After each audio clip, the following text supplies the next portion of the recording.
Alright, this is my SGDQ 2018 submission video for Battle for Bikini Bottom any percent. This game's picked up a lot of traction in mainstream speedrunning since its GDQ appearance, so I wanted to say thanks, first of all, for accepting it the first time around. At least the first time that I submitted it. Alright, so just some basic information about this game. This is a game licensed by Nickelodeon to Heavy Iron Studios, who developed this game in 2003, released for PS2, GameCube, and Xbox original. I'm running on the Xbox version because it has the fastest loading times. And also a nice bonus is that the graphics are a lot nicer and the sound quality is much better balanced. This trick that I'm performing here is the most important in the entire run. What this allows us to do is go out of bounds in areas that would normally get us removed from the game for being in restricted play area. So pretty much what this does is I leave the map and load a new level with the hand on the screen, which is pretty much the detector that says, hey, if you're out of bounds right now, I'm going to bring you back to the map. So it just kills you and puts you back at the start of the map. But if you leave a level with the hand on the screen, it never goes away, so it can never technically come back. So this area that I'm about to jump into here is technically considered out of bounds when I jump into this ditch. But see how we don't get taken away by the hand. Allows us to skip a good portion of this level by then collecting the spatula and then warping to its collection model in the main menu. So you're going to see that used a lot, actually, in this run. You'll see that spatula warping is a highly abusable mechanic in this game that makes the speed run a lot faster and minimizes the time it takes to backtrack and skip through things. Alright, so this first trick is called hammer skip. It's an AI manipulation and RNG dependent trick. It also requires a 1-frame jump to get on top of the ledge, which you saw there. So in this game, you're given 2 jumps that you're allowed to use at any given time, as long as you start on the ground. You have your first jump and your double jump like that. Now, there's 1 frame after you perform your double jump. Oh, excuse me. There's 1 frame after you get damaged. So you saw how I jumped in the goo there, which water/goo, whatever you know it as. I don't know if you're familiar with SpongeBob terminology, but when I jump into the goo there to damage myself, there's 1 frame after his damage cycle animation that allows you to get another jump after he's done being hurt. So that's a 1-frame jump. This game runs in 60 FPS, so it's 1/60th of a second precision.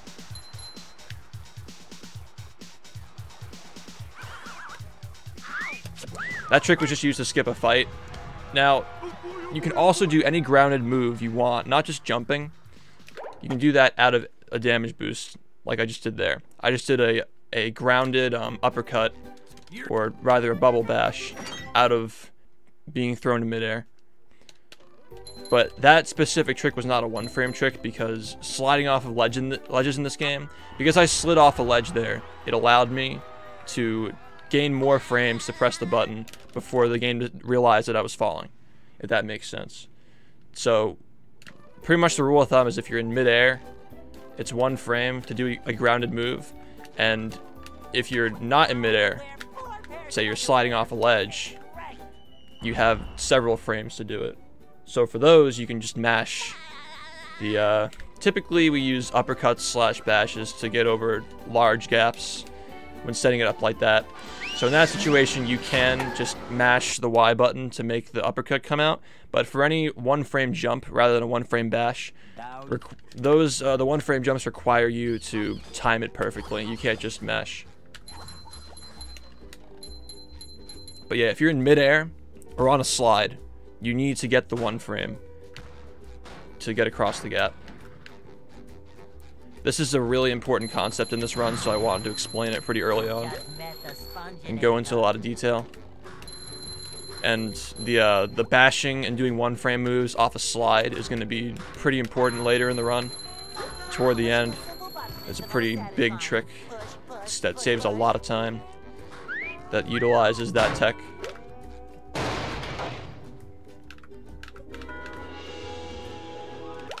Downtown is one of the slower paced areas of this run.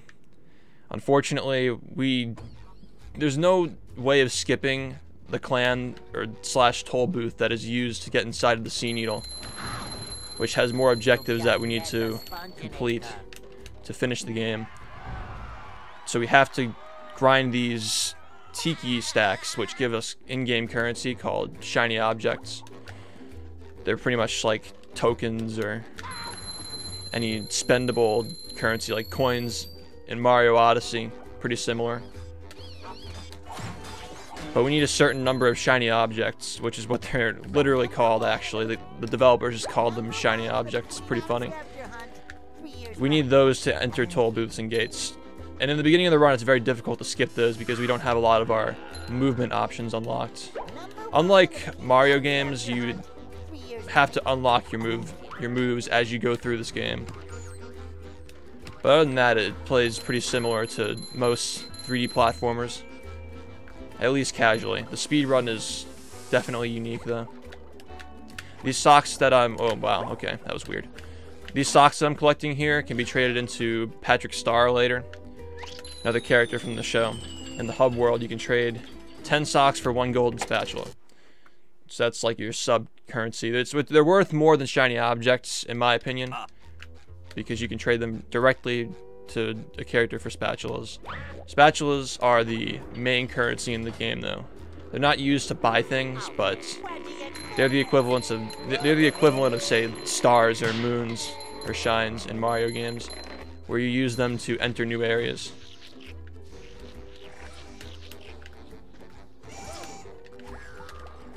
And to finish the game, we need to collect 75 golden spatulas to access the final fight. In any percent, at least. So this challenge I'm doing here is called Extreme Bungee. And the objective is to hit all the tikis that are floating below the Sea Needle. And if we do that successfully, then Mr. Krabs will give us a spatula for completing the task.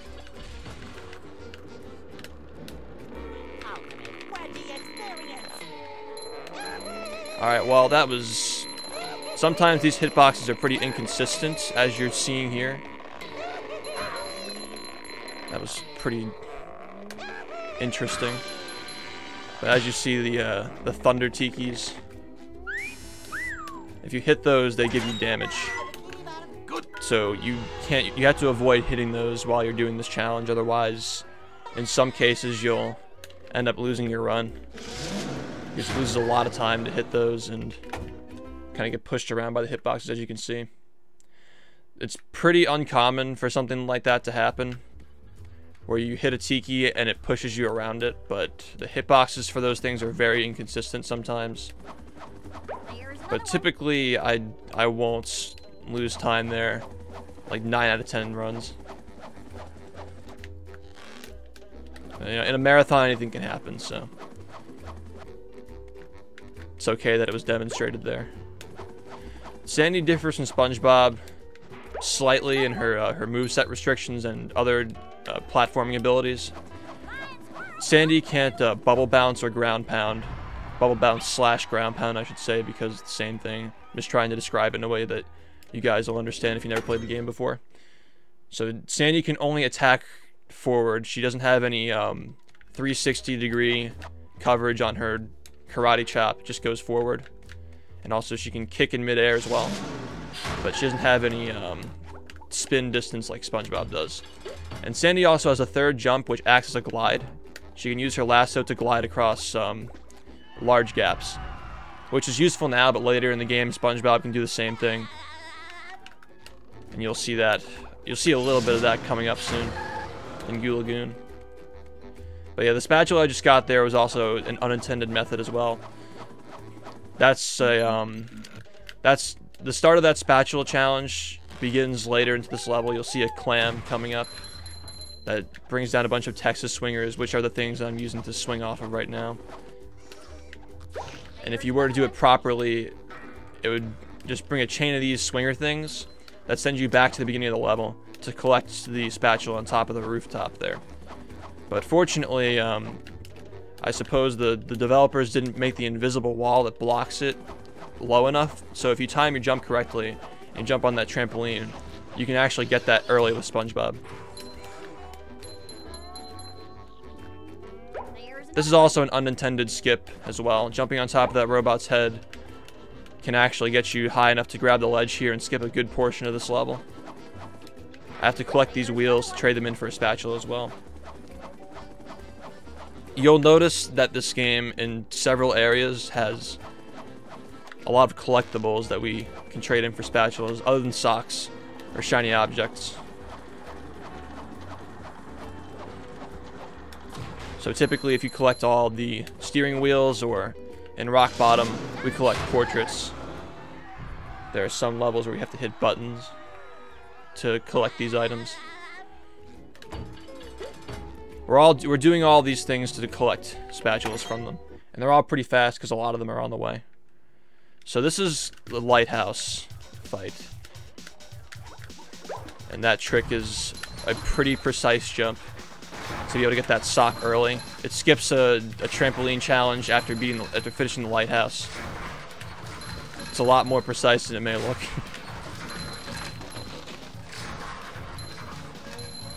So typically these electric gates would go down after you finish this combat challenge.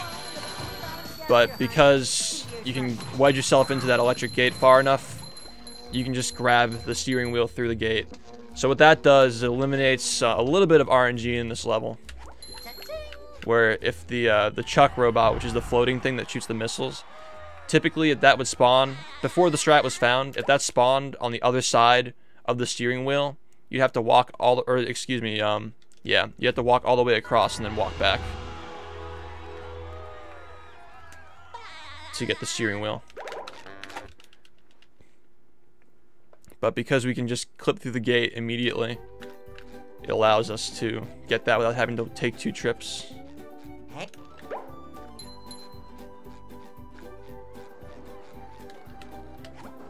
So this is, you might notice that I'm entering the taxi pads a little bit strangely, especially on downtown, and this one I just did here.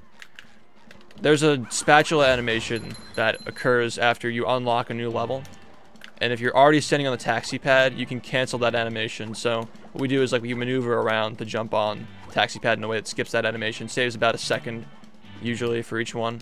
What I just did there was an out of bounds skip, by the way, to skip a cutscene trigger that teaches us about a type of robot in the game. It's used to teach us about the Monsoon, which is just a thundercloud robot. What I was trying to do there was damage boost off of a robot to get across, but it's a pretty precise trick that hardly ever happens. That's another one of those one-frame triple jumps I was talking about earlier. And now it's time for the glide. So this is Sponge Glide, and if you remember this run from GDQ, this is probably the point where you realize this speedrun's actually pretty cool. We can use this to float across the entire beach level and land at the end, but it's not over yet, because we can then use more damage boosts off of sliding from ledges to hit that robot and skip a pretty tedious challenge that involves connecting sunlight, or sun rays rather, to these towers and using it to attack the robot on top of the crates. So what we did there was an out of bounds trick that let us destroy the robot manually with our moves instead of connecting the towers. So now we're just at the end of the level, we're playing in the reverse direction. It's not really easy to explain how Sponge Glide works, considering we don't understand too much about it, other than the damage taken from the goo that sends you back, gives you some speed to get stuck on the tower and pushes you across to the end of the level. But this game has a lot of weird anomalies compared to other games. I'd say Sponge Glide is an anomaly in speedrunning. This is the only game I really know where there's something like that that can happen. And it's still unexplainable. Here's a clam. If you look on your bottom right, you'll see another toll booth clam. But fortunately, we can just exploit the fact that these flags are solid and just climb up to the top. You can climb up to the top of the level without having to pay for it. So that's pretty cool. And now we're using more menuing exploits to skip around to certain areas and switch to certain characters. It's convenient that that level forces you to change to Patrick, because it would take a lot of time to walk all the way up here and use the bus stop to change characters. So that was just used to skip a cutscene that shows you the Ferris wheel falling into the goo when you destroy the pier. So destroying the ticket booth just causes the rupture in the ground and chains over to the Ferris wheel and makes it fall into the goo. But if we die during a cutscene, much like we did in Jellyfish Fields before the second trick that I showed you guys in there, the damage boost that skipped the fight in there, if you die during a cutscene, it skips the cutscene. It's a basic property of this game. And that's also exploited with the hand as well. The hand tech that I was talking about, how you can remove the hand from the run to go out of bounds. There's a category, well, also we use it in 100% and NG+, where you can disable the hand and bring it back at one point and use it to abuse cutscene skips. But that isn't an 80% though. There's no need for it in 80% at least yet. But in every other main category, actually, on the leaderboards, we use it. 80% is a pretty straightforward category.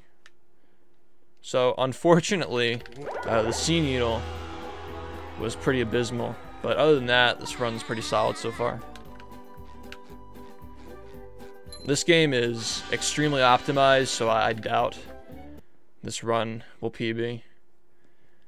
The best realistic possible time with these strats that I'm using right now, or the ones I'll be showing today, is somewhere between a 56:50 and a 57-minute time.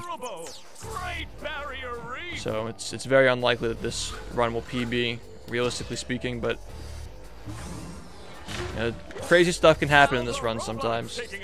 Except for this part. This part's pretty boring, but that's why it's good designated time for reading donations. All I'm doing here is stepping into the center of the ring, which causes the robot to react faster and attack me sooner. This is a pretty rinse and repeat cycle-based boss fight. It's meant to be the first boss in the game, so we don't really expect it to be too difficult. So it's perfectly fine. But it is pretty repetitive, so reading donations during this time would be pretty useful.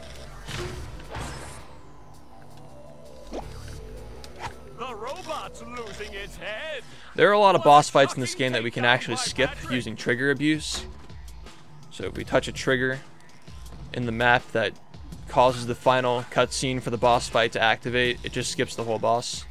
And you'll see that used later. That's an endgame strat though, you'll be seeing that toward the end of the game. The first two boss fights in the game have to be fought though, in the speedrun. Funny enough, the reason why that is likely because the person who designed these boss fights, this boss fight and the next boss fight you'll see, that person who made those boss fights was working alone compared to the people who were working on the boss fights that you'll see later that we skip. Well, not necessarily working alone, but you know, he was the leader of these projects, so he dictated the design to them. That's likely why the triggers for these cutscenes aren't physical in these levels. And the reason why I know that is because after my first GDQ run of this game, the developer who is responsible for programming SpongeBob's movement, the tongue sliding mechanic, and some other like fine details that make this game as good as it is, he actually reached out to me and explained that to me. But funny enough, he couldn't even explain how Sponge Glide works based on his knowledge of programming how this character moves. So it's just a mysterious trick that doesn't really make much sense, but it's pretty cool.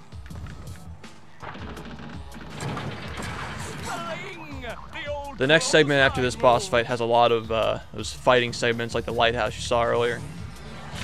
Unfortunately, any area with robot spawn is subject to RNG, depending on where the duplicatrons, or duplicatortrons, as some people call them, the large blue objects that spawn the robots. They spawn things in different patterns, and sometimes they spawn different robots as well at different times. So they're somewhat random. It's unfortunate to have that in the speedrun, but in my opinion, enough RNG to make the game inconsistent enough to keep playing it is necessary in a lot of speed games to make it a lot more fun to grind. Because what's the fun in getting a perfect time your first go? And of course, this game has a lot of difficult tricks too. So combined with the small parts of RNG that'll never let you get a literal perfect segment as long as you play well. That makes this game a lot of fun to speedrun and very difficult to optimize. Speaking of difficult things to optimize, here's a segment that requires a frame-perfect triple jump to skip a third of the game. But nicely enough, you have to backtrack and get this stuff later with different and faster movement. So it's not like you can just skip it. You still get to see this part of the game, but just not now.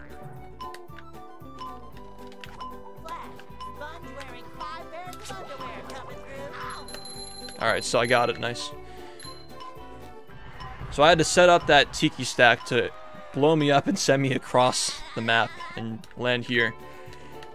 This area of the game is supposed to only be accessible after you complete the second boss fight and collect 41 spatulas. But yeah, we're here with 23. So we're not supposed to be here right now. I forgot to mention that the bubble bowl attack that I'm using was unlocked for beating the first boss fight. So beating the second boss fight unlocks the cruise bubble ability. And if you use the bubble bowl and the cruise bubble on the same frame, weird stuff happens, and you'll see that later. This game was just destined to be a challenging speed run because of the way its engine works. It has a lot of difficulty with things happening on the same frame. So you get a lot of weird stuff that happens when you do stuff frame perfectly. That being paired with it running in 60 FPS is pretty brutal. But it makes it a lot more fun to grind out tricks, and it feels a lot more satisfying when you get them in runs. So now we're entering SpongeBob's Dream. This is typically people's favorite level in the game, except for when they're speedrunning. For very good reasons. Okay, that's not good.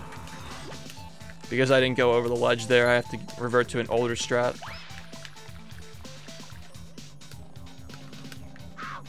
I barely made that. Wow, okay. But there is a newer strat that goes to the like another block that's closer to the objective. That's hard to put into words without showing it, but just know there's a slightly faster strat if you make the cycle. Here's another one of those one frame triple jumps, by the way. Nice. Having a good run so far in terms of one frame jumps. It's unfortunate the C needle went like way too far south. There is a frame perfect version of this trick, but I'm not gonna mess with that in a marathon situation because it loses 25 seconds if you miss it.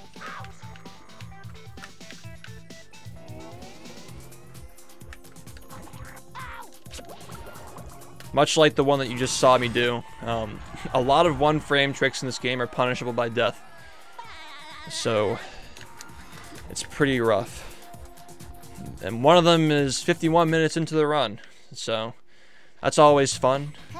Attempting that in a run and not getting it first try, not being able to PB. Happens a lot. Notorious trick. But it's only a world record strat though. It's not useful unless you're going for the world record, so only I have to deal with it, which is nice for people running this game. You'll find that a lot of tricks in this game have alternate methods that are a lot easier, but you get rewarded for doing the harder ones, which is pretty cool.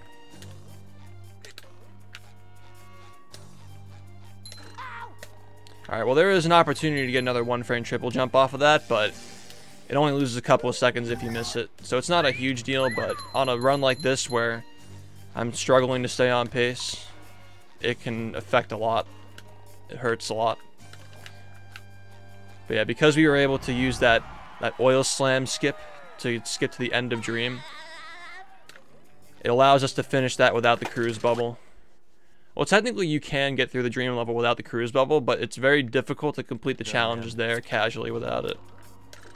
But the big key idea there is that we can skip paying the clams to access the end of Dream if we skip it with a damage boost. And by the way, that skip that I did in the Mermalair lobby is also not intended, where I grabbed the ledge and went straight to the spatula. But that's a pretty small skip in my opinion.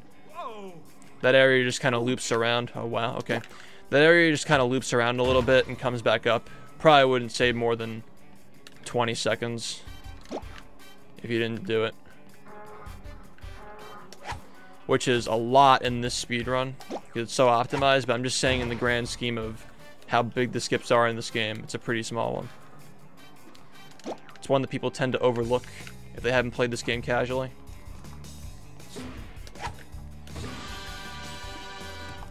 In this area of the game, we just used Patrick to throw fruit at buttons, and we get rewarded for it. This is an example of a clan that we can't skip in any %, nor is it optimal to skip in any other category at the moment, but maybe sometime down the road it'll be a viable strat to skip that clan. For now, it just takes too much time, and it is incredibly difficult to skip. Requires extremely precise execution. But that's not the reason why we don't do it. We just don't do it because it's very, very slow.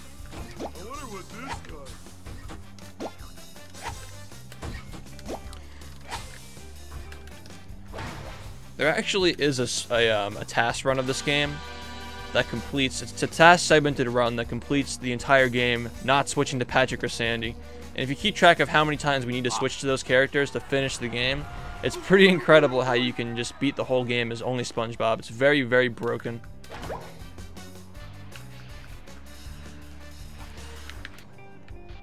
This skip allows us to go and pretty much just skip the entire Mermalair and go to the final boss fight. But we're not going to do that right now because we're going to come back later and use a boss fight skip on it. But because this game is a good speed run, just because we skipped something doesn't mean that we get to just never do it. We have to come back for stuff later.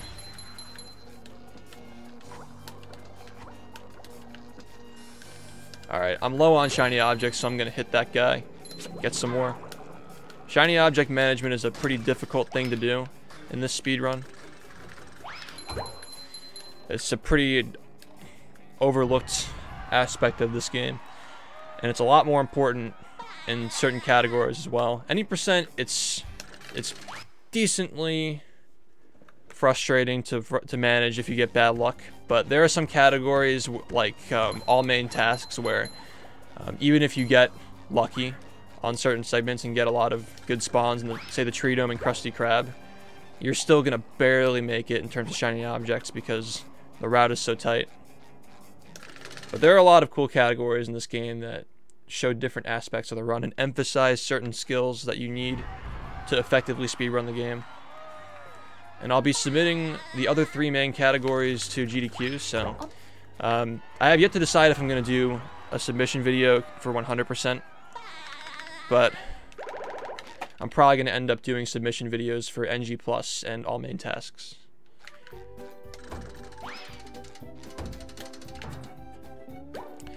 Another thing I should mention is that I'm not explaining a lot of the tricks in this game that are smaller. I'm surprised I got a ledge grab there. That was not intended. But there are a lot of small skips in this game that save a little bit of time each. Here's another taxi pad skip that cuts out the animation time. You see how I activate the taxi during the cutscene? Yeah. But it's very difficult to explain every little trick in this game because there'd be so much rambling. Because this game has a lot of tricks in it. I mean, the world record when this game was last in GDQ was 59:28, and back then it was considered to be incredibly optimized, and since then it's only gotten even more optimized.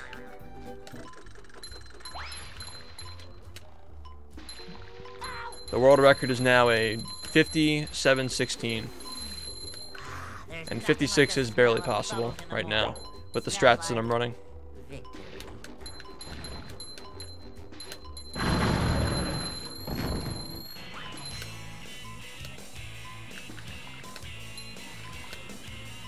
So I have over 8,000 attempts, almost 9,000 attempts in this category alone, and over 330 recorded full runs. So I have played this game quite a bit in my time. I've grinded it. I've played a bunch of other categories too. Finished dozens of runs of them as well.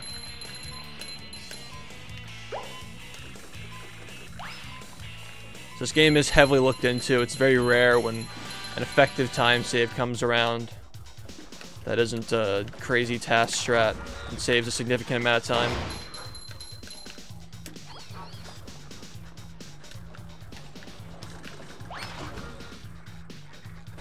Alright, that's a somewhat precise hit there.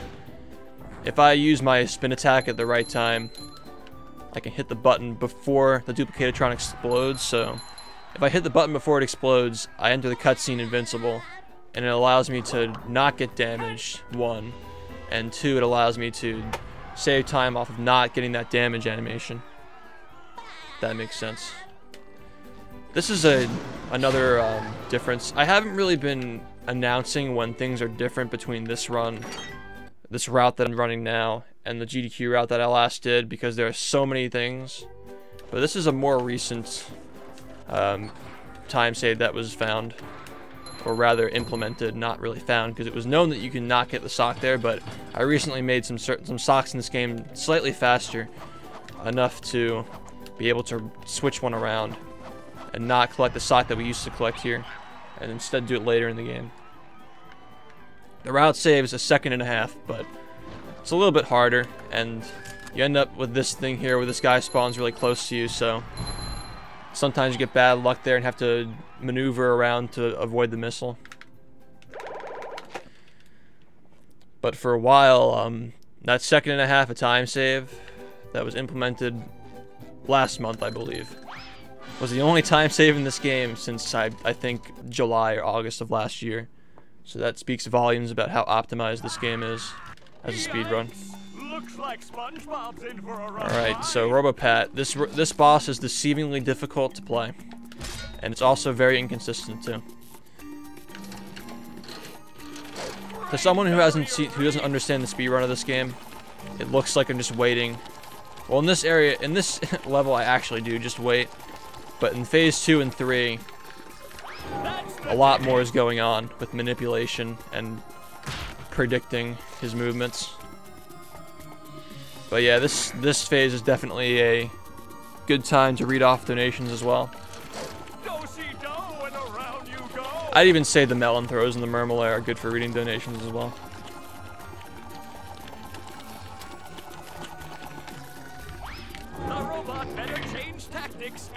Surprised I'm only +10 after messing up the Sea Needle. As you can see, my PB video is in the upper right corner of the screen, so you can see where, if I started the timer at the same time as my PB, like where my personal best / world record would be in the run, if it were currently happening on the screen.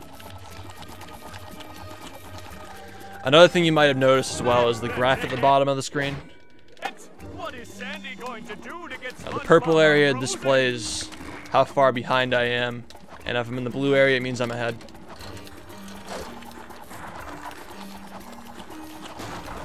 So, as you can see, there's a big drop-off at Sea Needle, and the rest of it's been relatively consistent. Alright, so, in that area where despite him landing very close to me, he has to still take time to turn around and face the lever that he pulls to bring the goo down, so that loses a little bit of time if he's not there. Optimally, you want him to land behind the lever, so when you hit him, he immediately goes to it. And by the way, pulling on these swingers allows the boxes to spawn as well.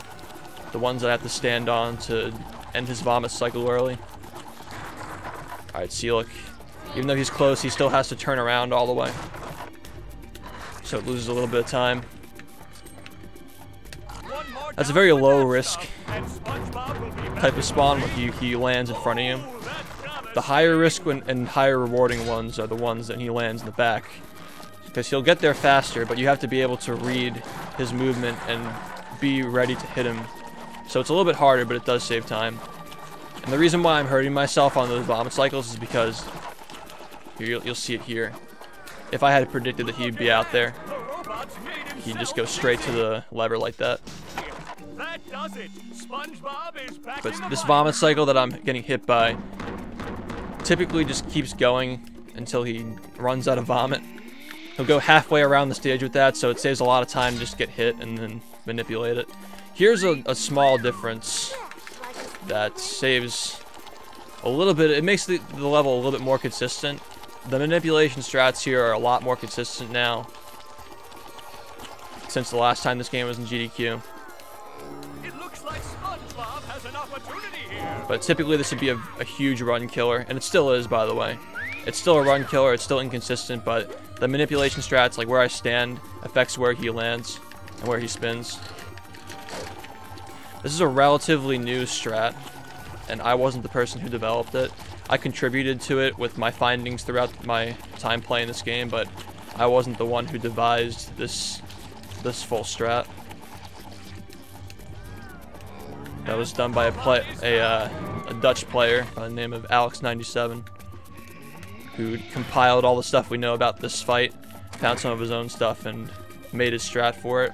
So what we believe to work right now, and obviously this changes as the game evolves and new players take their own perspectives on the game. What we think now is that he will always land. Well, that kind of defied my expectations there, but typically he'll land on the opposite side, on the opposite corner from where he spins. I was able to figure out that it's most consistent landing in the corners because you're bouncing off of two walls and the trigger points where he can land are much greater. But there are still some, like, I think that Alex and I are on the same page with that one, but there are still some disagreements that we have about how that boss fight works. So it's still inconsistent and we still don't know much about some of the finer details.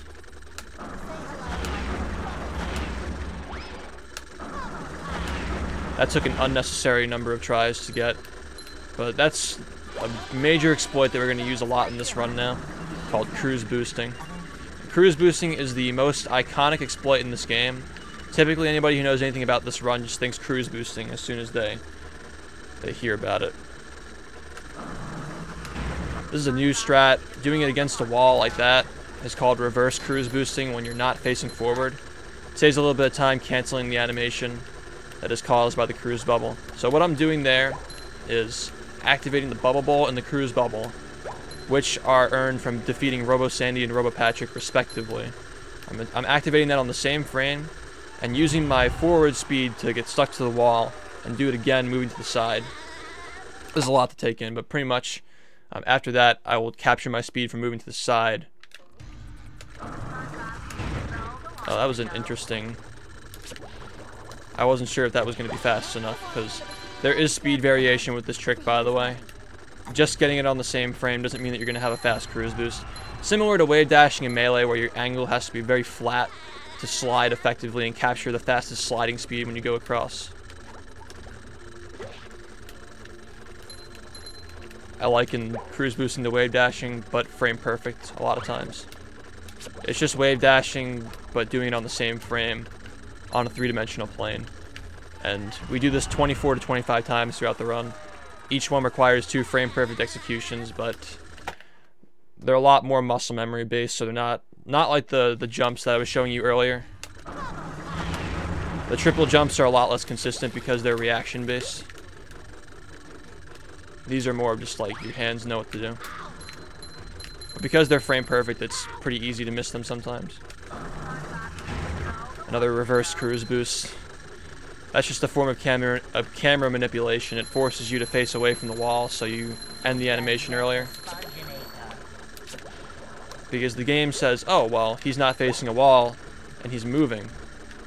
So if he's moving with a cruise bubble, he shouldn't be using that. So it forces you to cancel it. That's why you have to be against the wall, by the way. You can only use the cruise bubble and the bubble bowl at a non-moving state.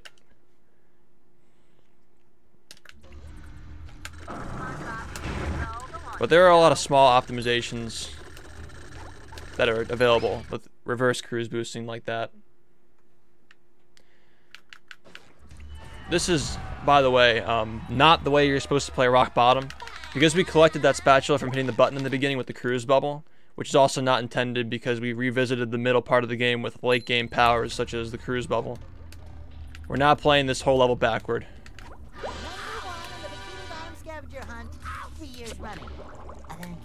Alright, so that's called Sleepy Skip. It used to be a 1-frame trick, but a more consistent method was found that saves, or rather it loses 0.9 seconds over the 1-frame setup, but unless you like doing 1-frames, that can cost you up to 18 seconds. Just because you want to save 0.9 of 1 second. It's worth doing the new setup. It's a lot more marathon friendly as well.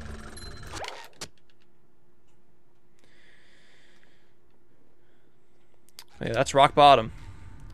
This is an example of backtracking effectively with cruise boosting. Now we're going to return to the Murmelair.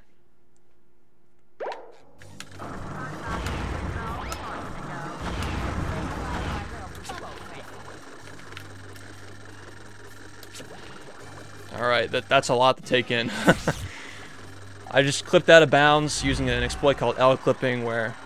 well, first I'll just say that I explained it earlier that the trigger, when you touch the trigger out of bounds, it ends the fight. The trigger is always, if there is one, it's always located above you in a boss fight. So if there's no trigger above you, you can't skip it.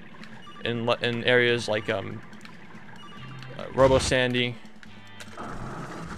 Robo Patrick, and King Jellyfish. Those are unskippable boss fights. But luckily, Prawn is skippable. And it saves a lot of time coming back and doing it later in the game. But as I was saying, L-clipping is an exploit that, again, utilizes the cruise bubble and allows you to just pretty much force yourself out of a wall. That's the quickest way I can explain it. Alright, I'm just going to reload the level because I missed the reverse cruise boost on that.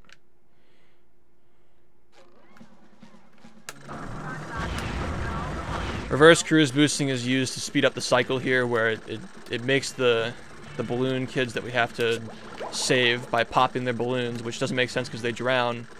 Wouldn't they just drown just falling into there anyway? Alright, that was my fault. I should have... Alright, now I'm gonna drown. This is bad. That's a pretty unusual mistake, I'd say.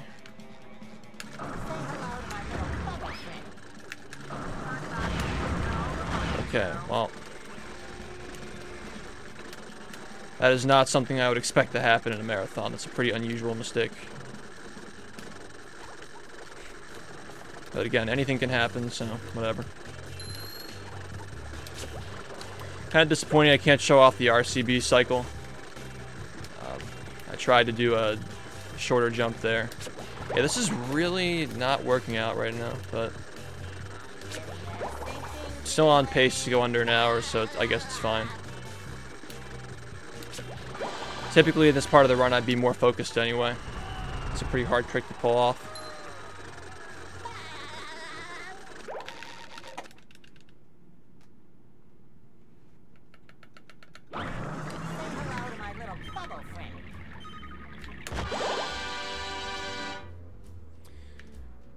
Yeah, there are a lot of things that I don't have the time to explain. This game has a lot of glitches and tricks and skips in it. Even hitting that button from the back is unintended. But that's more of a nitpicky, subjective thing.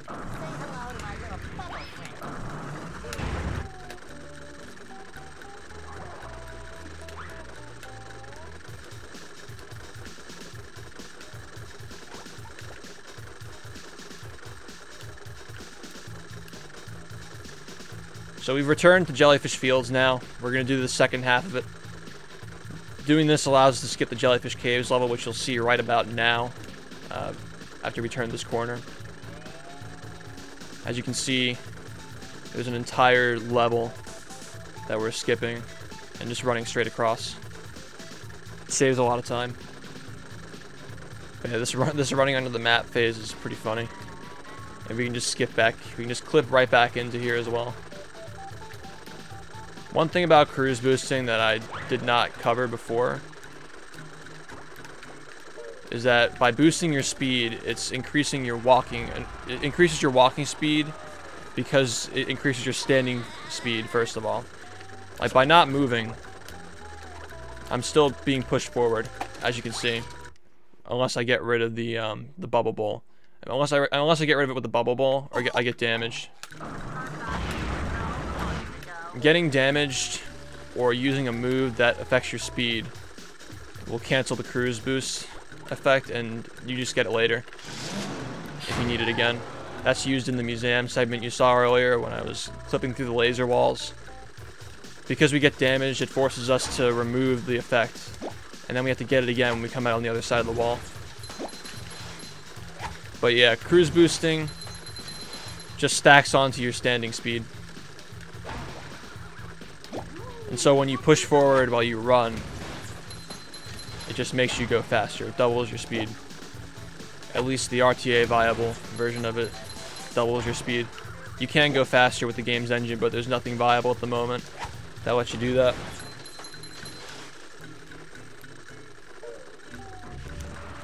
Cruise boosting is important because it allows you to stack moves together. It lets you string moves together to get more height or distance. So using the bubble bounce / ground pound thing that I was showing you guys earlier, while we're cruise boosting, if we do that, that allows us to get more distance. If we use, you'll see here, the bubble bash. It isn't supposed to move us. Because we're being pushed forward by default in our standing speed, we can use the bubble bash / uppercut move to push us up and forward at the same time. So see, I use it here. Cruise boosting is a unique form of movement in speedrunning. I haven't seen anything like it in any other game. One of the things that makes this run pretty cool. I barely made it over that ledge. I would have had to go for an extra wall jump if I didn't. 2 extra wall jumps, actually.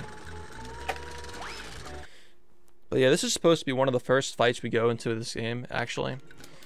This is supposed to be like the very first mini-boss fight, because Jellyfish Fields is kind of the tutorial world to some extent. You're supposed to fight this boss without any of the power-ups we get from the bosses, so when we're here with the cruise bubble, we just destroy King Jellyfish pretty much immediately. Saves a lot of time, not having to wait for his cycles when he lands and attacks you.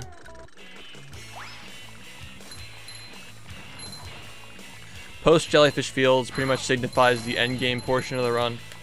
All we have left is Kelp Forest, Dream 2, which is a really difficult segment, and Dutchman's Graveyard, which is also very difficult as well. These are all pretty movement intensive levels at optimal level.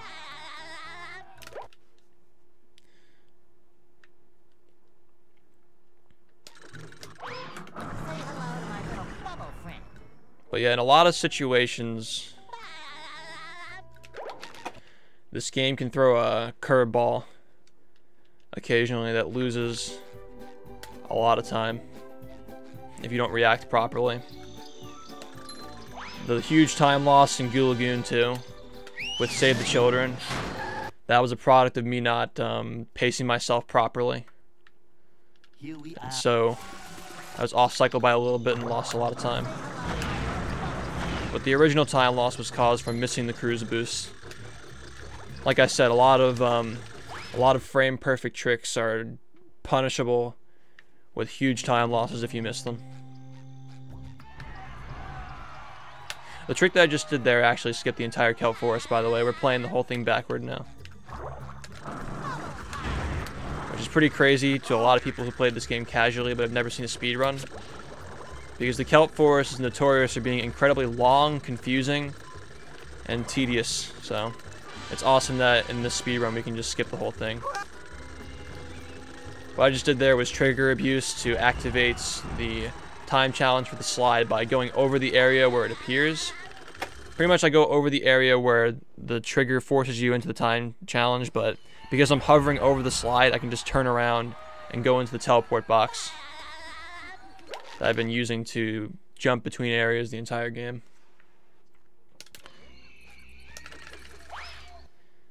Some teleport boxes like that one allow you to jump into the second one and appear at the first one without opening the first one.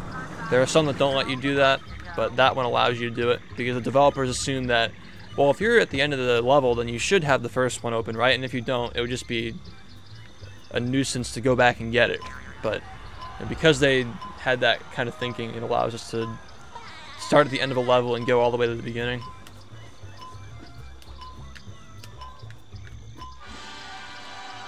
This spatula is supposed to be gotten by Patrick, by the way. There's an aspect in the any percent speed run called freezy fruit sliding. It's not tech. That makes it sound like it's tech, but what you can do with Patrick is throw these frozen blocks into water and goo rather. You throw the frozen blocks into goo and the goo freezes and you can ice skate across it. That's an instance where we don't have to do that because the cruise bubble can hit the button on the ground. For some reason, the developers didn't think that that might be an issue if you can do that. Here's Squid's Dream, really movement-intensive area to run. A lot of fun to watch.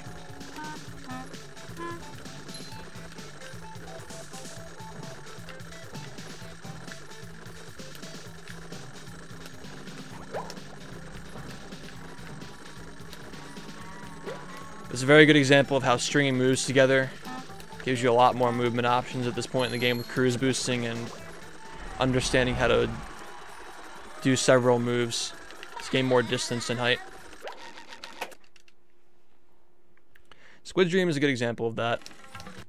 And here comes the biggest run killer in the game for world record pace. It's called Fast Nut, and it skips the entire Sandy's Dream level with a 1-frame bash boost over the gap. So here we go.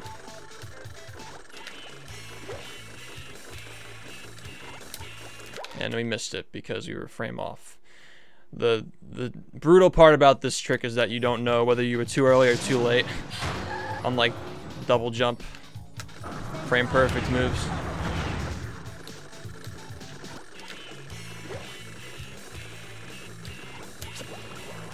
Alright, second try. For a marathon run, that's pretty good. But yeah, that's a frame perfect exploit. Part of the reason why I wasn't able to PB for 5 months straight until I finally beat my PB by 3 seconds recently. And then I went on a streak of PBing a couple more times, but it was because of that trick. I just kept losing runs to it because 20-second time loss at this point in the game, even if you played perfectly, can just decimate your run. It's pretty brutal. The great.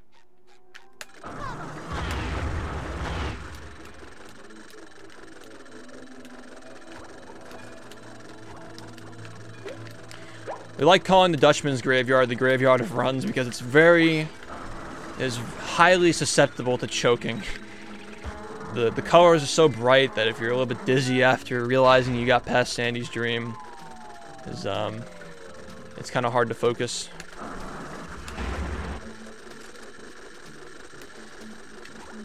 Even for the players that use the Texas Sponge Glide instead of Fast Nut, which is every player except for me, really, because Fast Nut isn't really necessary to run the game. Like I said, there are a lot of options to do certain tricks that are slower and easier.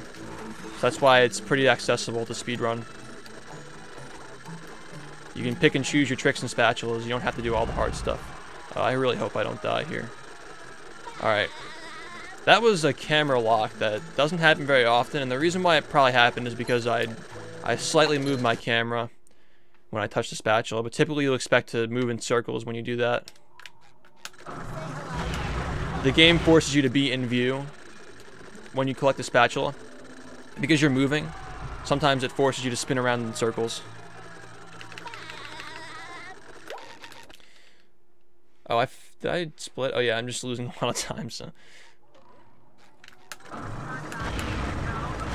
My run's so far behind that I thought that I forgot to split. So I'm already losing time.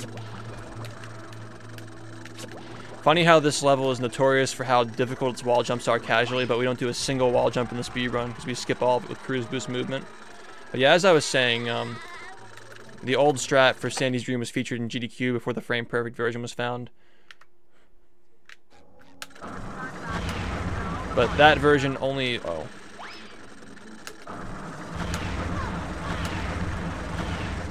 Okay, this is another slow cruise boost.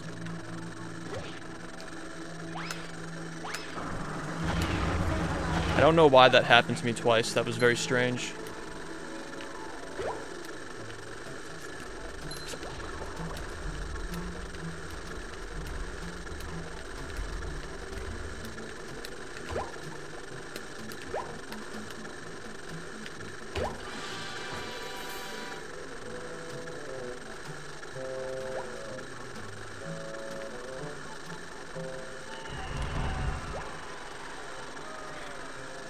Yeah.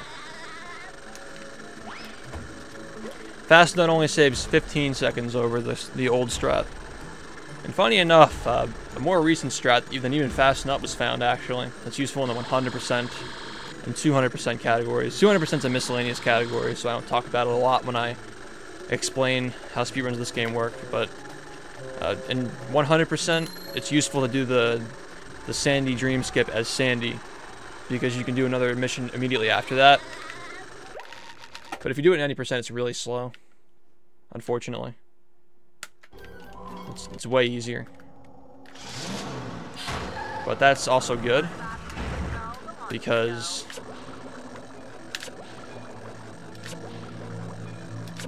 we don't like easy strats and speedruns. We like strats that make the game more challenging, so the skill ceiling can be higher.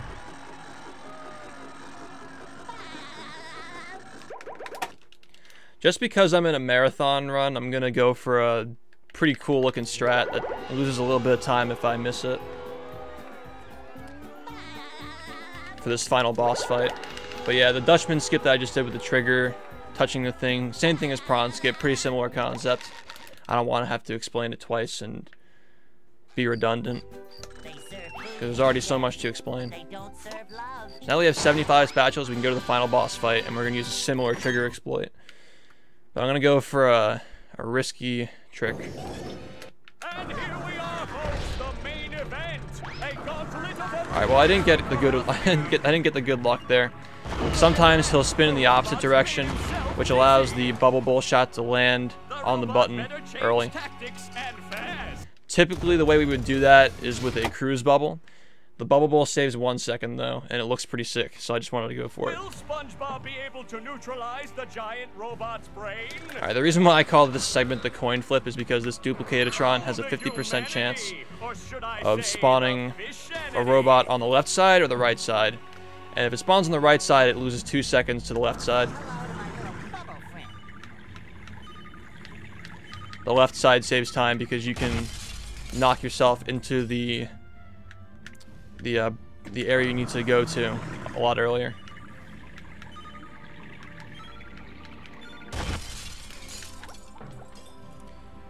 And so time comes up when I hit this final brain fuse. And time. 58:45.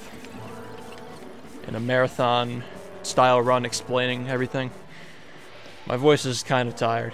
There's just so much to talk about with this game, and it's quite difficult to perform at a high level. Especially with all these hard tricks that have been found over the last year. Alright.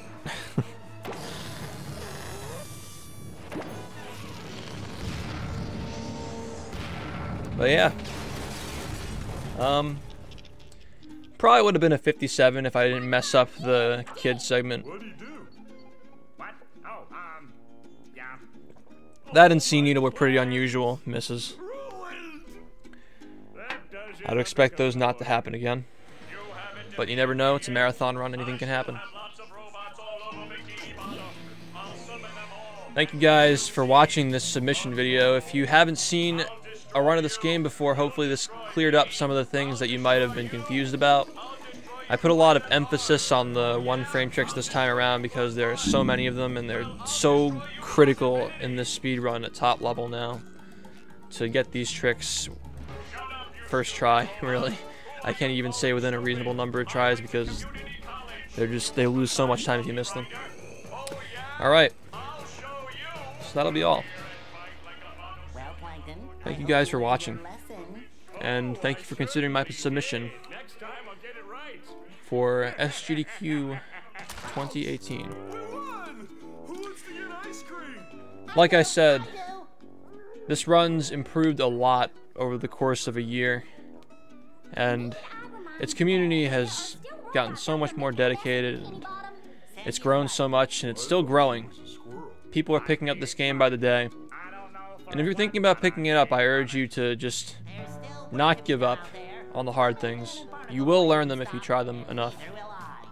Cruise boosting is hard when you first start off, but I know a lot of people tend to give up on it, but trust me, if you just push yourself to learn it, put a few hours in for a few days with that one trick, you'll start to get it a lot more consistently.